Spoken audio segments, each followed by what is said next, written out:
They thought they could erase history with a bulldozer. They thought a man's past didn't matter if it didn't fit their idea of community standards. But when they tore down his barn, a barn that had stood for decades, built by his family's own hands, they didn't realize they were setting off a chain reaction that would drown their own future. Because this man wasn't powerless. He held the key to something far bigger than a building, the water that fed their luxury resort lake. And once he opened that damn valve, their picture-perfect paradise turned into a nightmare. This is more than just a story about an HOA gone too far. It's about land, dignity, and revenge. It's about what happens when power is abused, and what happens when the person being pushed finally pushes back. On the surface, it's about one black landowner fighting a homeowners association. But underneath, it's about centuries of struggle, about a system built to strip people like him of their land, their voices, and their history. And this time when they came for him, he didn't just take it lying down. Let's start with the barn. Raymond Brooks wasn't just some homeowner with an old building. He was a man whose family legacy was written into the soil he stood on. His grandfather cleared that land with nothing but hand tools and willpower. His father built the barn from the ground up, plank by plank. For Raymond, that barn wasn't just a place to store tractors and tools. It was the heart of his land. When he was a boy, he used to play inside it. When he became a man, he worked out of it.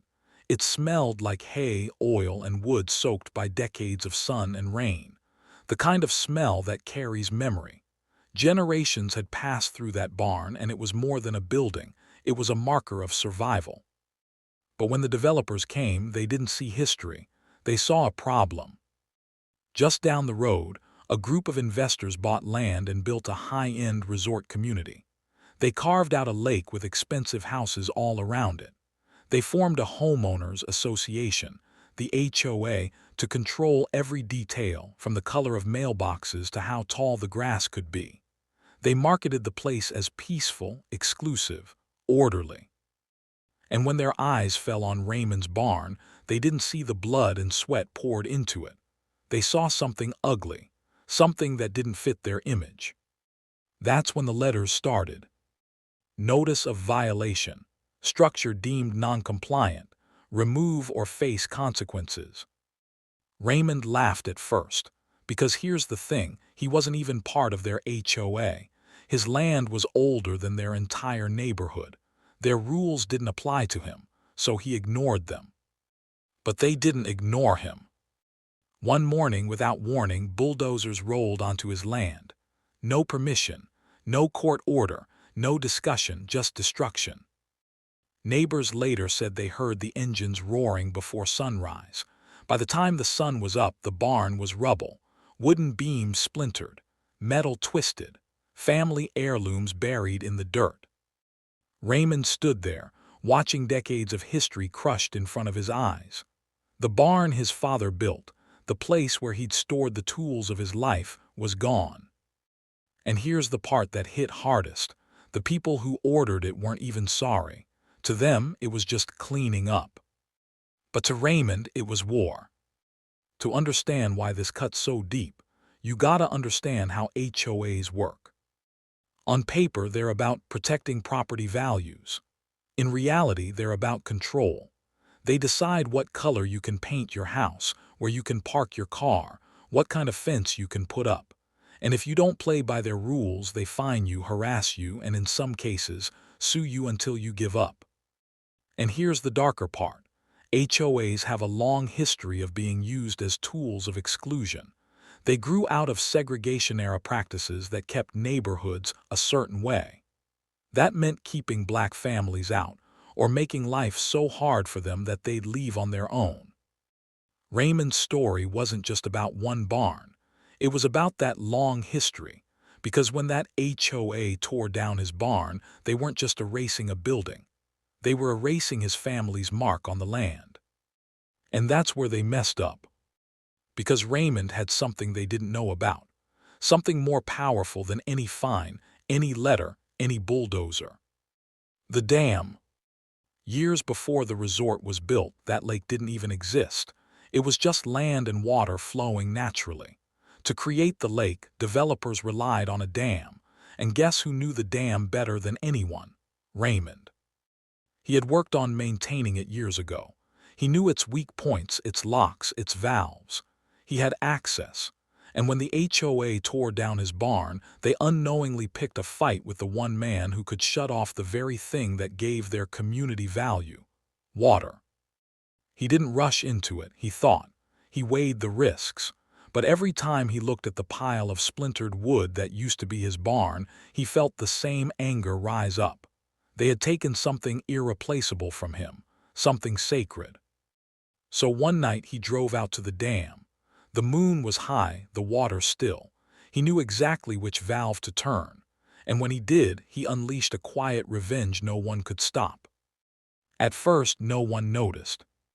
The water dropped slowly, inch by inch. Boats still floated. The HOA board still sent out letters. Everything looked normal. But by the second day, something was off. Boat owners complained that their docks didn't reach the water anymore. Kids trying to swim found themselves standing knee-deep where they used to float. Fish started appearing at the shoreline, gasping for air. By the third day, panic spread. The lake was draining. Residents called emergency meetings. Homeowners screamed at the HOA board. What's happening to our property values? Who's responsible for this? The very people who bragged about their lakeside paradise now looked out at a muddy pit. And Raymond, he watched in silence. For every inch the water dropped, it was like justice rising. For every dock left hanging, every boat stranded, every homeowner panicking, he remembered the day they tore down his barn. It was slow, it was steady, and it was devastating. The resort community built its identity around that lake. Without it, they were just overpriced houses in the middle of nowhere. And Raymond knew it. And if you think draining the lake was wild, wait until you hear how the HOA tried to cover it up and what they offered Raymond to make him stop. Stick around, you won't believe the deal they tried to cut. The HOA panicked. First, they called the county. Inspectors showed up, scratching their heads. Nobody could figure out how the water was disappearing so fast. Then rumors started spreading. Maybe the dam was cracked. Maybe it was a natural disaster. Maybe it was sabotage. The HOA board tried to spin it. It's temporary. We're working on it. But residents weren't buying it. They were losing money by the day. Realtors stopped showing houses. Buyers backed out of deals. People who bought into lakefront living found themselves staring at a swamp. Finally, the board realized the truth. Someone was draining the lake. And when whispers started pointing to Raymond, they knew they had a problem. See, if this got out, they couldn't just call the cops, because calling the cops meant admitting they bulldozed his barn illegally. They knew they crossed a line. They knew they'd lose in court if it came to that. So instead, they tried to negotiate. Board members showed up at Raymond's house, smiles on their faces but fear in their eyes. "Raymond, we know there's been tension. Let's talk." They offered money, promises. "We'll rebuild your barn, we'll cover the costs, we'll give you compensation." But here's the thing. You can't put a dollar sign on dignity. You can't rebuild decades of family history with a check. And Raymond wasn't interested in their money. Because for him, it wasn't about profit. It was about payback. He told them, "You took something you had no right to take. Now I'm taking something you thought you owned." And he kept that valve open. Let's pause here, because this story isn't just about water and wood. It's about history. For centuries, black landowners in America have faced intimidation, theft, and erasure. Families worked the land, built homes, and passed it down, only to have it stolen through shady deals, violence, or legal loopholes. The HOA in this story wasn't wielding guns or torches, but they were doing the same thing, trying to erase a man's history because it didn't fit their vision. And when Raymond turned that valve, he wasn't just draining water. He was draining their illusion of control. He was reminding them that power doesn't always sit in boardrooms or bank accounts. Sometimes it sits in the hands of the very people they underestimate. Now, was it right? That's the debate. Some say Raymond went too far, that draining a lake was reckless, that it could have caused damage downstream, that it crossed the line from justice into revenge. But others say, what else could he do? The system wasn't built to protect him. The law wasn't on his side. The people who bulldozed his barn weren't going to face justice, so he made his own. And in doing so, he exposed the truth. When you strip people of dignity long enough, they'll find a way to take it back, even if it means turning the very world upside down. Draining the lake didn't just ruin property values. It broke the entire illusion of control that the HOA had built. For years, they'd acted untouchable, sending letters, handing out fines, making life miserable for anyone who didn't obey. But now, residents were looking at the board not as protectors, but as failures. Emergency meetings stretched late into the night. Angry homeowners demanded answers. Why is the water gone?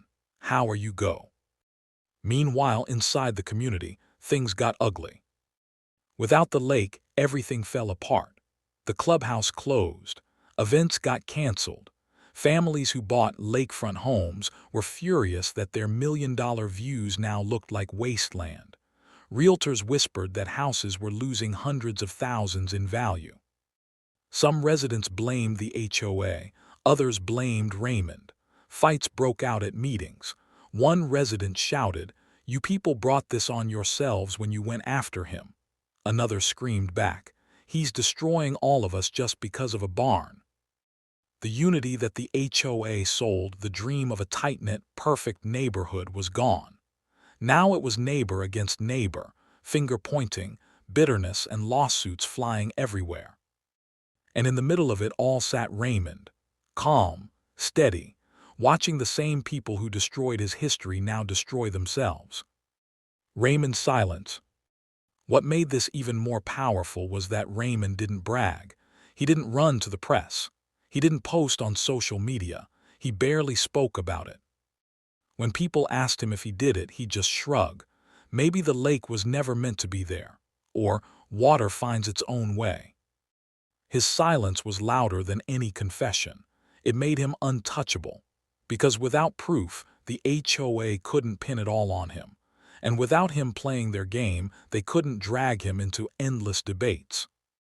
It was the kind of quiet resistance that eats away at power more than shouting ever could. But the HOA wasn't done. Still, the HOA wasn't ready to give up. They doubled down. They hired private investigators to follow Raymond. They sent letters threatening criminal charges. They even tried to pressure county officials into shutting him down. But here's the twist. Every time they pushed, they made themselves look worse. People outside the community started asking questions. Reporters sniffed around. How did this all start? Why did a man who wasn't even part of the HOA hate them so much? And when the truth started leaking, that the HOA had bulldozed his barn without permission, public opinion flipped fast. Suddenly, Raymond wasn't the villain. He was the victim, the man standing up to a system that thought it could take whatever it wanted. Stories like this spread quick. Local papers picked it up, then bloggers, then social media. HOA destroys black man's barn, pays the price when he drains their lake. The headline practically wrote itself. People loved it. They shared it as a story of justice, of karma, of the little guy fighting back. And in a world where HOAs already had a terrible reputation, the internet ate it up. Comment sections filled with people cheering him on. Good for him. That's what they get. Never mess with someone's land. The HOA suddenly found themselves on the defensive, not just with their residents, but with the whole world watching. But here's the darker side. Of course, the internet cheers don't pay bills. And for Raymond, this wasn't just about revenge anymore. It was about survival. Because while the HOA stumbled, they were still dangerous. They had lawyers, money, and connections. They couldn't erase what they did, but they could make his life hell in other ways. Legal fees, harassment, property disputes. And for Raymond, this fight started to feel bigger than him. It wasn't just about a barn anymore. It was about showing that land, especially black-owned land, wasn't something to be pushed aside. Across the country, black landowners have lost millions of acres over the last century. Not because they didn't care, but because the system was designed to take it. Through legal tricks, intimidation, forced sales, and shady practices, families who spent generations building something were stripped of it. Raymond's barn was just one small example of that bigger picture, and his act of opening that valve, draining that lake, was like a spark in a much bigger fire. It wasn't just revenge, it was resistance. It was him saying, "You will not erase me, not without a fight." As months passed, the HOA grew desperate. Their reputation was ruined. Their lake was gone. Residents threatened to sue them. So they made one last gamble. They tried to settle. They offered Raymond a massive payout, money to rebuild, money to walk away, money to forget. But Raymond turned it down. Because for him, this wasn't about money anymore. You can rebuild a barn, you can replace tools, but you can't buy back dignity once it's stolen. And that's what the HOA never understood. Eventually, the pressure broke the HOA from the inside. Board members resigned. Lawsuits piled up. Residents stopped paying fees.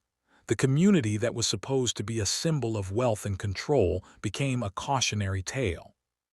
And Raymond, he kept living on his land, quiet, steady. His barn was gone, but his dignity was intact. And every time he looked at that dry lake bed, he knew he had done something they'd never forget. So here's the lesson in all this. When systems are built to silence you, sometimes silence is the weapon. When the law won't protect you, sometimes you have to protect yourself. And when people try to erase your history, sometimes the only way to hold on to it is to remind them that power doesn't always look like money or titles. Sometimes it looks like one man standing his ground. And maybe, just maybe, the story of one barn and one lake is bigger than all of that. Maybe it's a reminder that dignity isn't something that can be bulldozed. Watch the next story, because if you thought this was the end, you haven't seen what happened next. Subscribe if you got value from this story.